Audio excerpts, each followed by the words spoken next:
आता पाहूया महापौर कोण होणार याचा आढावा घेणाऱ्या टॉप 9 बातम्या।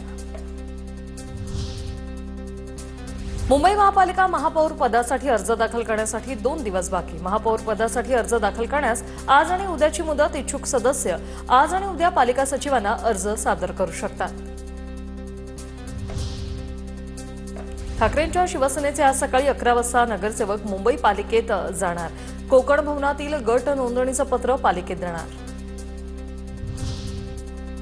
शिवसेनेचे मुंबईतील 29 नगरसेवक आज दुपारी 12 वाजता कोकण भवनात जाणार। शिंदेसेना स्वतंत्र गटाची नोंदणी करणार। बाळासाहेबांच्या स्मृतिस्थळावर अभिवादन करून नगरसेवक नोंदणीसाठी जाणार। कल्याण डोंबिवलीत भाजपचे नगरसेवक आज गट स्थापन करणार। सकाळी 9 वाजता कोकण भवनात थोड्याच वेळात ते जाणार आहेत। कल्याण डोंबिवलीतील शिंदेची शिवसेना आणि मनसे एकत्र आल्यानं सत्ता स्थापनेकडे सर्वांचं लक्ष आहे। नागपूर महानगरपालिकेत भाजपची गटनोंदणी पुढे ढकलल्याची शक्यता। केंद्रीय मंत्री नितीन गडकरी यांच्यासोबत स्थानिक नेत्यांच्या बैठकीनंतर गटनेता ठरणार।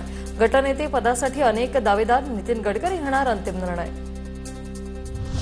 चंद्रपुरातील काँग्रेसचा एक गट आमच्याशी संवाद करतोय। भाजप नेते सुधीर मुनगंटीवार यांचं वक्तव्य।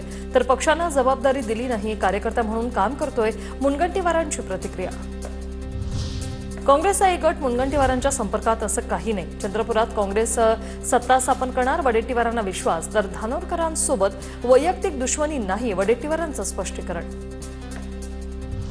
ठाण्याचे माजी उपमहापौर मुकेश मोकाशी यांची भाजपचे गटनेते म्हणून निवड। आज भाजपचे सर्व नगरसेवक कोकण भवन येथे जाऊन ठाण्यातील नगरसेवकांचा गट स्थापन करणार। चंद्रपुरातील जनतेच्या भाजपच्या बाजूने कौल। चंद्रपुरात भाजपचा महापौर होऊ शकतो, सुधीर मुनगंटीवारांच्या दाव्यानंतर चंद्रशेखर बावनकुळेंची प्रतिक्रिया।